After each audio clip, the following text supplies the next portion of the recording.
Released in 2018, Epic 7 is a game that boasts over 300 unique heroes, various game modes, and a large healthy community. But how is the experience for a new player in 2023? Can they get by without spending money? What can Smilegate improve on?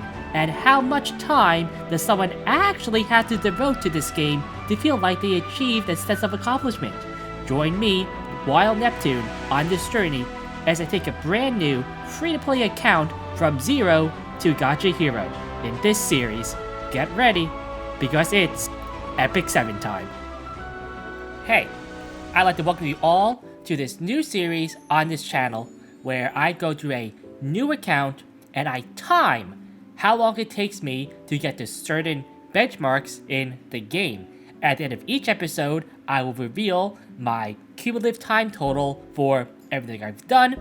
This series is meant to act as both, well, I guess three things. A little fun experiment for me in seeing how much time it takes for us to dedicate for Epic 7. A new player's guide. I'm going to go through things I've done each day, or each, I would say, time period that I've been playing. And finally, also, a way to critique or praise Smilegate for certain decisions that they have made throughout the game that are things way past behind since my main account has done them, because a lot of things have changed. Without further ado, let's get started. And here is our current lobby and progress. See, we're ranked 25, which means we just got access to pets. So the first really big starting point is your selective summon. So we already did it, and we got Iceria from it.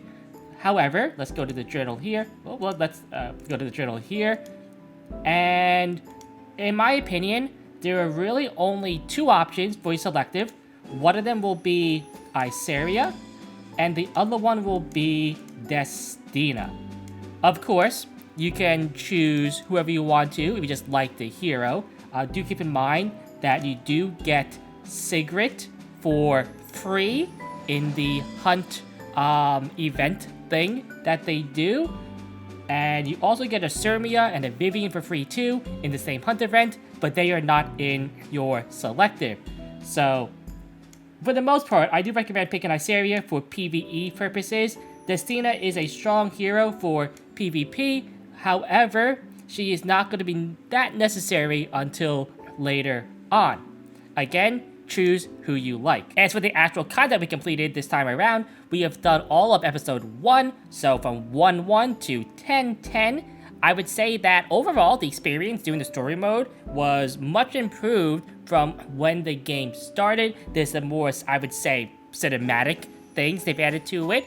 They've added to the storytelling overall. There's some more cutscenes that were added in also, which is very, very nice. Also, the difficulty was lowered quite a bit. At least from what I remember, all the levels of the enemies seem a lot lower, and the gear requirement seems to be also much, much lower. So there wasn't really any trouble, except maybe like 1 or 2 stages into making it to this point.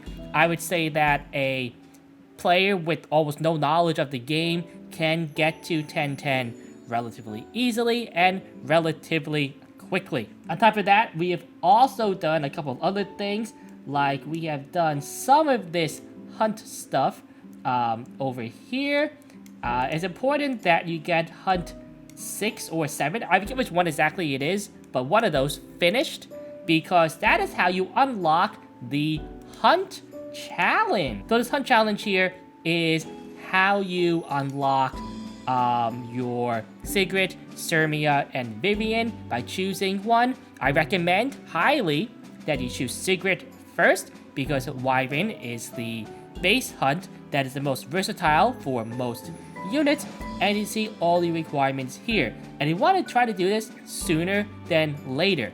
And why is that? Well, that's because one of your requirements here is acquire Epic Spirit Blooms times 8.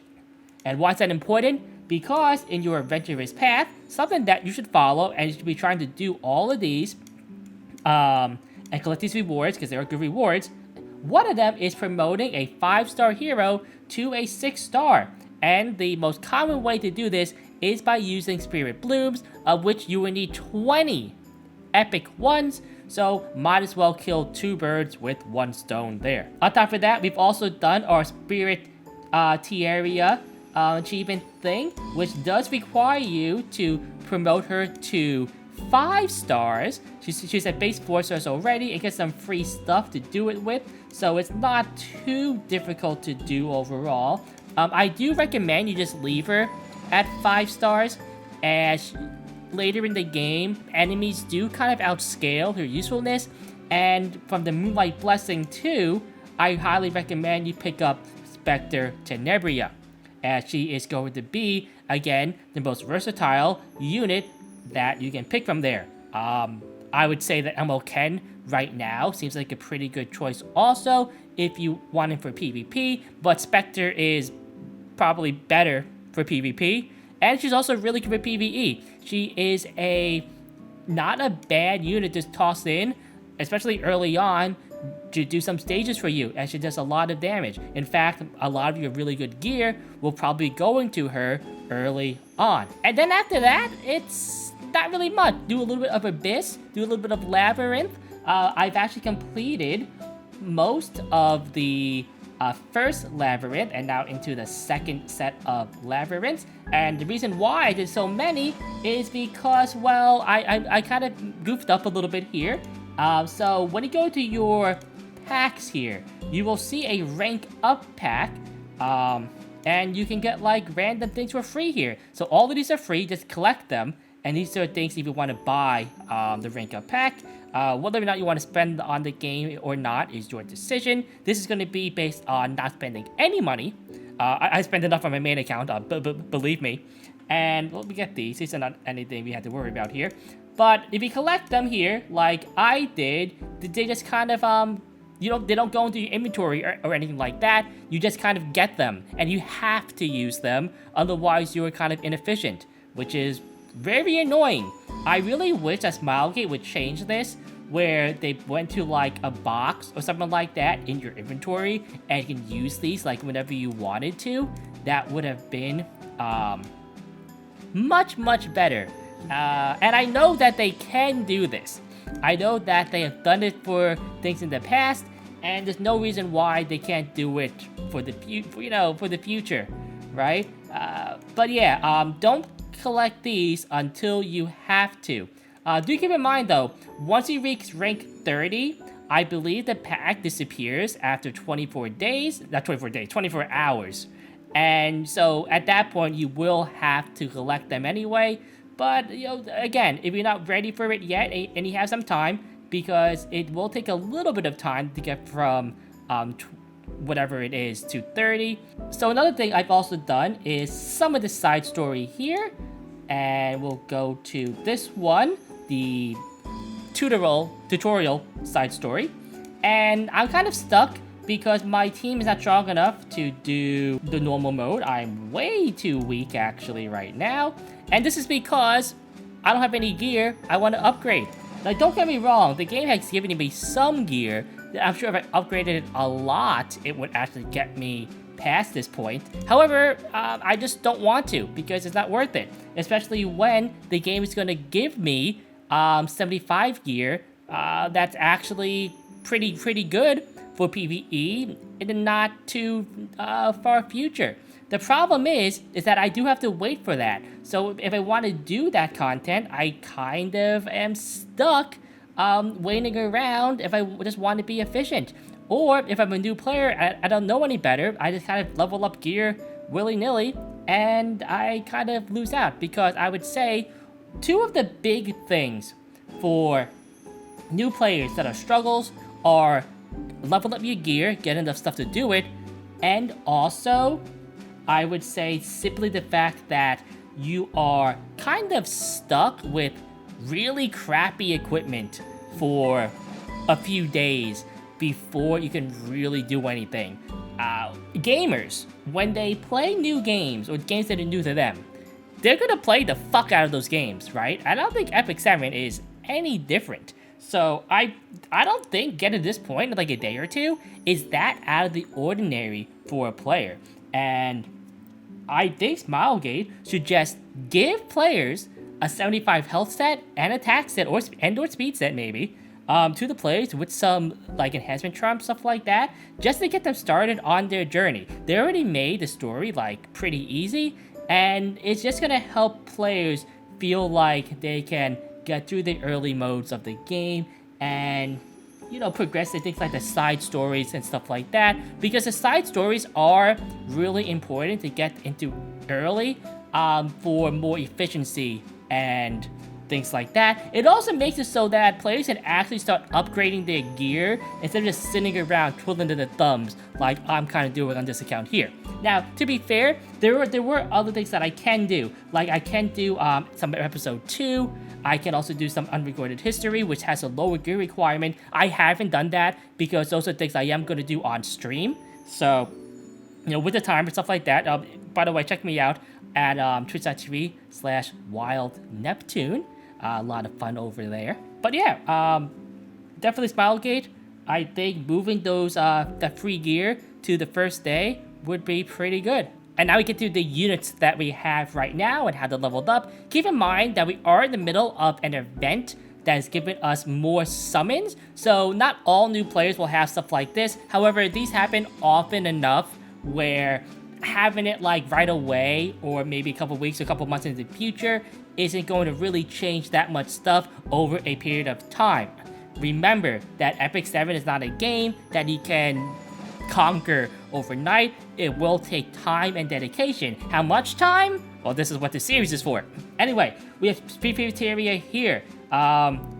She comes to us plus 15. These are some imprints we got for free. This is a free skin that you get for complete the adventurous path. It is a very nice skin, in my opinion. Really accentuates her features, right? No real need to level these up past anything like that. Just for some more stats, maybe it's a little bit easier to do a couple of things. As having them at base is a little bit too weak, but I don't want to invest too much into this.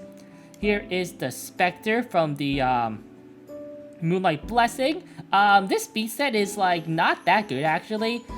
Some of this stuff was done just to get it so that I had some of the Adventurous Path stuff done, but I would not, if I had to, I would not really invest much more into this.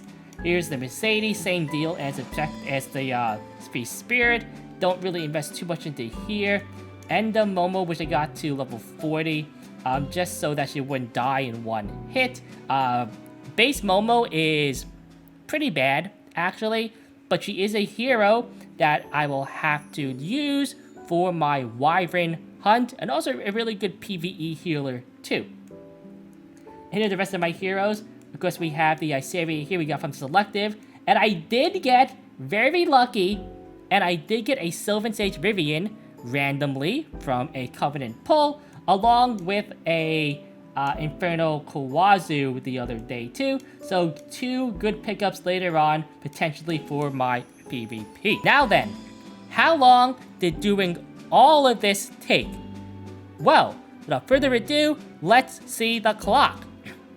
So we have 6 hours, 21 minutes, 43.11 seconds to do all of this.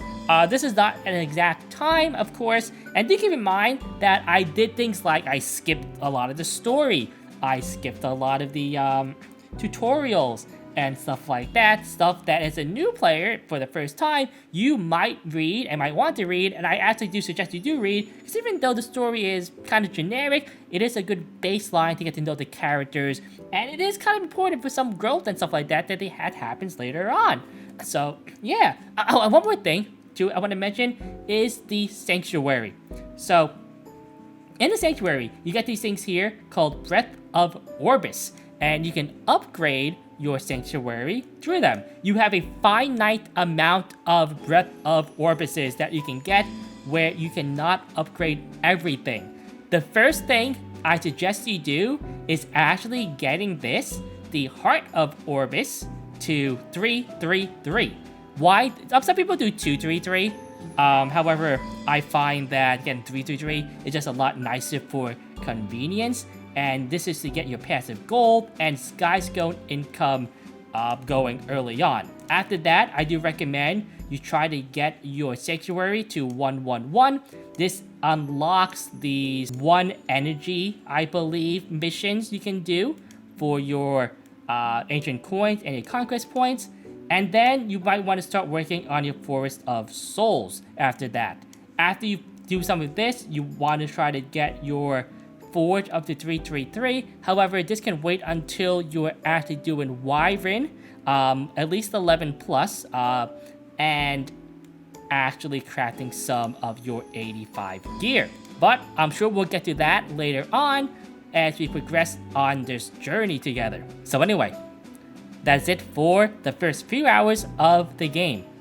Don't forget, check in on my Twitch or on the YouTube channel for updates on the series and how long it takes me to do things like do episode 2, Unrecorded History, get the RTA, get the Masters, Wyvern 11, Wyvern 13, who knows. Anyway, I'm Neptune. It's been a good one.